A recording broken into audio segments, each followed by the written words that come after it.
Hello everyone, Dave here, back with another video. I know we're sitting in the car right now, but I wanted to film this review, and my roommate is still sleeping, so I didn't want to bother him. So we're doing this in the car today. First off, happy Star Wars Day. It is May 4th. May the 4th be with you. And I figured in honor of Star Wars Day, we would continue our review of Star Wars Visions. Now, I know that the new Volume 2 collection of Star Wars Visions came out today. I hope to watch those and review those soon. But I was still on Volume 1. So, just this morning, I watched 4 more episodes, and we're going to talk about them. So again, these reviews are just me talking, just rambling on, giving my thoughts. So feel free to put this video on in the background, or, just chill out, or whatever you want to do. So let's hop into it. So we left off last time on episode 3, the twins, and this is by Trigger, and I believe Trigger did Kill la Kill. So if you've seen Kill la Kill, you're already kind of in for, the vibe of this episode. At the beginning, I kind of didn't put 2 and 2 together, so I was thinking the art style kind of reminded me of the old like OG Clone Wars show. But after I kind of put 2 and 2 together and was like, oh no, this is Trigger, this is Kill la Kill. It's very Kill la Kill inspired, especially with a lot of the armor pieces and a lot of it. I wrote on here, it's got that unique Trigger blend of like craziness and over-the-topness. I mean, there's like crazy like action sequences. There's stuff where the twins, again, these are spoilers as well because I'm going into actual details, so spoiler alert preemptively. But the twins wind up fighting each other, and they're in space, but they're both just like in space.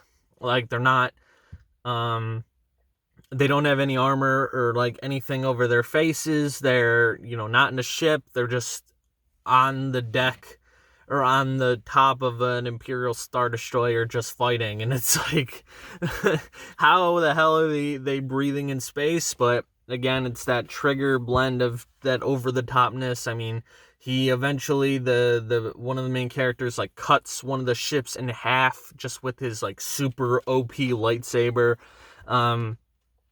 So it's again got that blend of just weird, off the wall, just wackiness. And then later on, the robot that they're hanging out with comes up, and he has a space helmet on. And it's like, why does a robot need a helmet? They don't have any like lungs or anything, but yet all the humans are fine. I think maybe, I don't know if they maybe did that on purpose, just as like a little gag, but I thought it was kind of funny. One thing that is kind of interesting is like both of these twins, they're like Sith twins, and they both wear this dark armor that like powers up their ship, which in turn powers up their like laser, which can then be fired to destroy planets and whatnot. And I thought the dark armor, I don't know if that's ever been used, correct me if I'm wrong, but I thought it was an interesting take on like Sith powers, because it like basically it heightens your abilities. So like you could have a Sith, and then if you give him dark armor, then he's like way more powerful.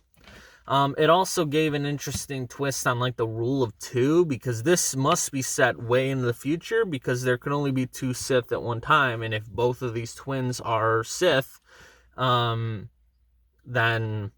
they're the only 2. So that means everyone else is gone in some capacity. So yeah. The sister, she's kind of the bad character.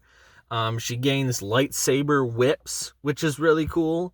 It's very much, again, like going off of Kill la Kill, it's very much her dark armor is like a Zenketsu type thing, and it like bursts if I can talk, it like births like different arms, and each of those arms have a lightsaber, kind of like General Grievous, but yet they're whips, and she like flails them all around, and that's pretty interesting. I liked that a lot. But overall, this was good. Again, it had that same wackiness and craziness, but at the end of the day, it wasn't really anything that like stuck with me, and it wasn't really like, I feel like it was an episode that said a lot, but also said nothing, if that makes any sense. Like, there was a lot of spectacle, but nothing really of substance, if that makes any sense. But overall, pretty good, especially if you're a Kill la Kill fan. You're gonna see a lot of stuff that that reminds you of Kill la Kill. Next, we have The Village Bride by, I hope I pronounced this right, Kinema Citrus. Immediately, I felt like this had the vibe of like kind of a lower key Ghibli film. One thing that really stood out from this is, at least for the first, I would say, half to maybe even 3/4 of this episode, they let the world tell the story. They basically, they're on this planet that, the planet's alive, or at least the tribe believes that lives there believes that the planet's alive, and it's very interesting to see the world itself tell the story and not have like plot points put out for you, because it helps us as viewers remember that not everything in Star Wars is an actual Star War. You know what I mean? Like, not everything is combat. There are actually people who just live in this universe with a wide array of languages and cultures and things like that. And I find that to be very interesting, because it helps not only build the world, obviously, but like, it's just an interesting way to look at things. Obviously, it wouldn't be Star Wars without some combat at the end. The kind of wanderer Jedi girl kind of comes in, and it's a little unclear of why she's there and who she's looking for. I think she's looking for her master, but that's not really explained. But she just kind of happens to be there, and there's this village that's going through this turmoil of like these raiders that keep taking a child, or not a child, but like the bride, like the first bride, and they say, we're going to take one of your people and we won't kill you, we won't attack you. But then this wanderer shows up and helps put an end to it. It's very much like the very first episode, kind of the Seven Ronin, or the seven samurai, type thing, where a village is distraught and this wanderer comes in to help. But again, it's a little more of a low key thing. Like, the combat is very minimal in the grand scheme of things, and it only happens at the end. The story in this episode is mainly told, like I said, through the world and through its people, which I find very interesting and not something that we see a lot in Star Wars. They have this little festival and this dinner, and again, that's something that you would see. The first thing I thought of was like a Ghibli film, something a little more, there's an overwhelming threat, there is some action in there, but it's not the focal point. And I found that to be very interesting. Also, this Jedi has a lightsaber katana, which is cool. And I made a note of this series. Star Wars Visions in general has given us a lot of really cool new weapons. Like I mentioned, the lightsaber whips in the previous talking about the twins. This obviously lightsaber katana. The very first episode had the like lightsaber umbrella. So I feel like, giving these studios and these creators, free reign to create some cool new weaponry when it comes to the lightsaber, I think is just really cool. And again, it gives a different take on your traditional, lightsaber. I just think it's really cool and interesting. But yeah, overall, The Village Bride was, it still is impressive to me how these creators are able to tell these stories in like 15 to 20, 25 minutes. Like, It's really cool, and I do like that a lot. Um, yeah, I mean, overall, The Village Bride was very good. Again, it let the world tell the story, which I like a lot. Next, I know last time we only did two episodes, or two episodes each part, but we're gonna do 4 today, May the 4th. And also, I want to finish up season 1 so I can get to reviewing season 2 for you guys, so that we can actually talk about the new content. So we're gonna jump right into the next one. It's called The Ninth Jedi by Production IG. First off, very cool and unique setting. This is set like way in the future, where lightsabers have become this like rare commodity. You have Jedi that haven't even seen a lightsaber before. And it's kind of like a black market type thing now. You have this guy who's a sabersmith, and he has to make these sabers under the threat of like getting kidnapped or executed or whatever. So this one can I speak? Ominous figure recruits these Jedi, and you're thinking, okay, this could be a trap. This could be bad. And he, gathers like 7 or however many Jedi, to be a part of him rebuilding the Order. And they're just waiting on these lightsabers to show up. So then this one girl is going through all these trials and tribulations, dodging these guys trying to get her and get her dad to bring them these lightsabers. When she finally does, it turns out that the ominous figure that they're setting up to be a bad guy is actually the good guy, and every other Jedi except for one kid is a Sith. And they are there undercover to try to put an end to his restarting of the Jedi Order. So then it turns into a very well choreographed and very well animated fight. That ends pretty coolly. I mean, the Jiro, again, another cool weapon. He has a lightsaber that's green, but it has like a little halo around it. It's very cool looking. He's got a cool mask and everything. So I, would love to see more of these characters that are created. Because, you let someone else get their own little thing in there.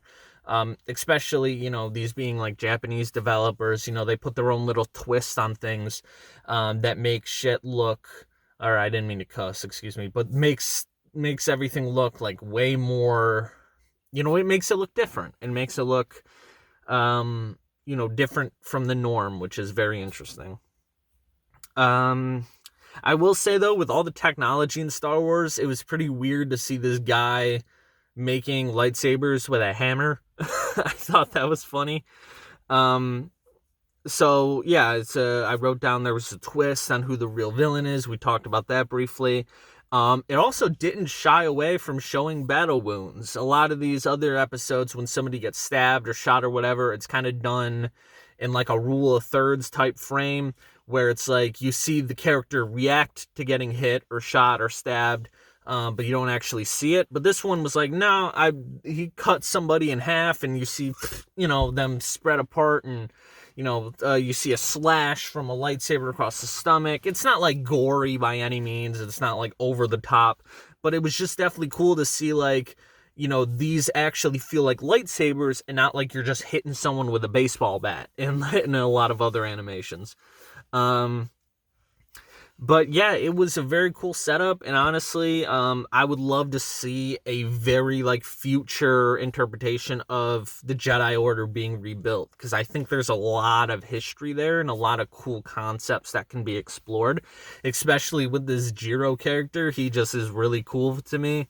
Again, these are anthologies, one-offs. Season 2 may pick up one of these episodes. I don't think so, though. I think it's all just one-off type things. But this sort of story, maybe it doesn't have to be with these specific characters, but this sort of story about rebuilding the Jedi Order, in the far-off future, lightsabers are like, again, like this rare commodity where it's like, oh, wow, this is crazy cool. It would just be a very interesting take on Star Wars, and it would be a completely different setting. But yeah, I really liked that one a lot. It was good stuff. Last one is T0-B1 by Science Saru. This one is immediately gave off some like Disney and like Astro Boy type vibes. It was very cute. You know, you have this doctor who just rebuilds these droids and lives in this, you know, secluded planet, and he's basically trying to bring life back to the planet. So it's just him and his droids. And one of the droids, T0-B1, is way more human than the others. He's way more sentient than the others. He wants to become a Jedi. And I wrote down here, it gives them a lot more of a human element. Like, obviously, we're no stranger to droids having characteristics in Star Wars. Of course, C-3PO has whole conversations. And even R2-D2, when he beeps and boops, you get the vibe of what he's saying. But this T0-B1... he straight up is just like, basically he's just like a whimsical child who wants to explore the universe and wants to learn more about himself. He just happens to be a robot. So basically some things happen. There's a kind of a sad turn where some Sith show up, they destroy his friends, and unfortunately they kill the doctor, who's like his dad. So then he decides, I'm going to finish the doctor's mission. I'm going to rebuild this planet. I'm going to bring life back to it. And he finally does. They bring rain. They bring, you know, we start to see some green forming again.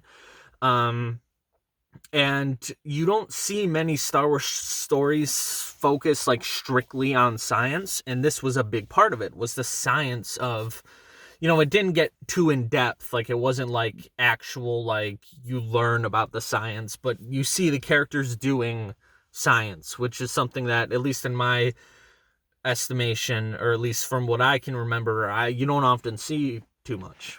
It does move a little too fast. There's a lot that they jammed into this episode. It's like only like 15 minutes. But there's a lot of plot points and a lot of stuff that they jammed into here. I feel like they did a pretty good job at it, because I was able to follow it and I definitely understood what they were going for, but it was a little too fast. You know, I feel like a story like this with this many layers could have probably benefited from a few extra minutes at least.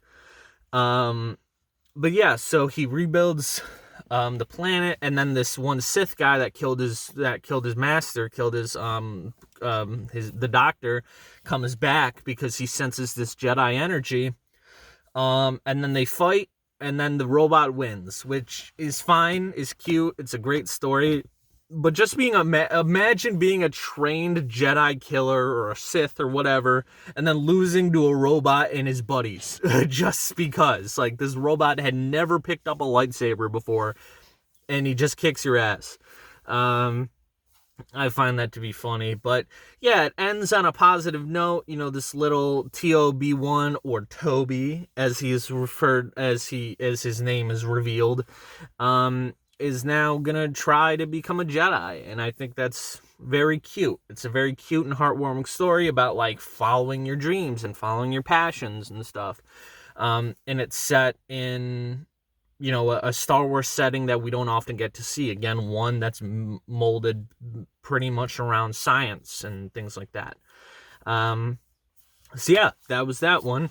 And that is my little review or overview of the next 4 episodes of Season 1 of Star Wars Visions. I plan to watch the rest of them. I may even make Star Wars Day into Star Wars Weekend and upload a few videos this weekend. No promises, though, because I get busy and I get depressed and I don't want to do stuff. Anyway, that's a conversation for another day.